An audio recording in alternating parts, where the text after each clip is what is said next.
నమస్తే, welcome to మన ప్రజా వెలుగు. నేను మీ వెంకట్. ప్రస్తుతం మనం ఖమ్మం జిల్లా ఎలుగుమట్ల, ఏదైతే ఎలుగుమట్లకు సంబంధించిన విలేజ్ ఉందో, ప్రభుత్వం తెల్లవారుజామున పోలీసులతో 10,000 పోలీసులతో జేసీబీ అండ్ కొక్లైన్లతో వచ్చి అడావుడి చేసి, ఏదైతే దగ్గర దగ్గర 1000 కుటుంబాలు ఇక్కడ నివసిస్తున్నారు. 1000 కుటుంబాలని నేలమట్టడం చేయడం జరిగింది. 1000 కుటుంబాలని ఎలాంటి ఇన్ఫర్మేషన్ లేకుండా, ఎలాంటి నోటీసు లేకుండా నేలమట్టం చేయడం జరిగింది. చాలామంది రోడ్డున పడ్డ పరిస్థితి.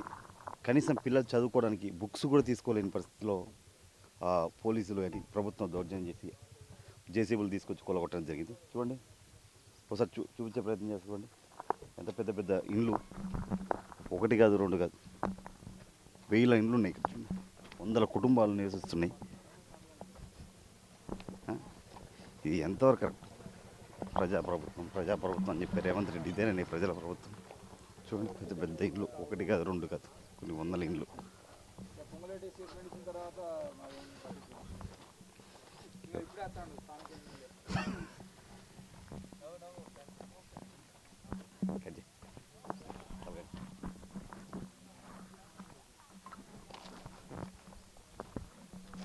చూస్తున్నాం కదా మనం, ఒకటి కాదు, రెండు కాదు, 1000 కుటుంబాలు ఇక్కడ నివసిస్తుండే.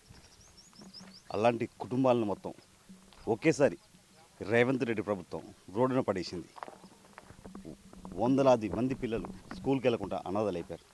ఇందులో చాలామంది ఫ్యామిలీస్, ఫాదర్ లేని వాళ్ళు, సింగిల్ పేరెంట్స్ ఉన్న వాళ్ళు చాలామంది పిల్లలు. ఒక బాబు అక్కడ మాట్లాడడం కూడా జరిగింది. అక్కడ పోయినప్పుడు, మా ఫాదర్ లేడు, మా మమ్మీ కష్టపడి కూలి పని చేసి రూపాయి కూడబెట్టి ఇల్లు కట్టుకోవడం జరిగింది. ఈ ప్రభుత్వం, రేవంత్ రెడ్డి ప్రభుత్వం వచ్చి ఎలాంటి ఇన్ఫర్మేషన్ ఇవ్వకుండా, ఎలాంటి నోటీసు లేకుండా, ఆ జేసీబీలతో వచ్చి, బుల్డోజర్తో వచ్చి, కనీసం 5-10 నిమిషాలు టైం ఇవ్వకుండా, కనీసం పుస్తకాలు లాంటి ఎలాంటి సామాన్లు తీసుకోకుండా, తీసుకొని ఇచ్చే అవకాశం కూడా ఇవ్వకుండా కూలగొట్టడం జరిగింది. 10 నిమిషాలు లోపల తీసుకునే ప్రయత్నం చేస్తామన్నా కానీ పోలీసులు లాక్కొచ్చి బయటపడేయడం జరిగింది. ఎన్నో కుటుంబాలు రోడ్డున పడ్డాయి. ఈరోజు చూడండి, ఒకటి కాదు, రెండు కాదు, 100. నువ్వు నిజంగా న్యాయం చేసాడు అయితే మా గొట్ల మీద వచ్చి సర్వే చేసి మేము కోల్పోయిన వాడికి మాకు గట్టితే చాలండి. అంతవరకు అందరూ కట్టితే చాలండి. మాకు మా పిల్లలు చదువుతున్నారు. మా ఇల్లుకి ఇగో మా ఇంటి కాడ నిలబడతామా, మీరు ఎంతమంది కట్టారు, మీరు ఎలా కట్టారు, ఒక్కసారి నువ్వు మా ఇల్లు వచ్చి సర్వే చేసి ఎవరైతే వస్తున్నారో వాళ్ళందరితో సర్వే చేయించి ఎవరు చేసేటప్పుడు వాళ్ళు గట్టి ఇవ్వరు.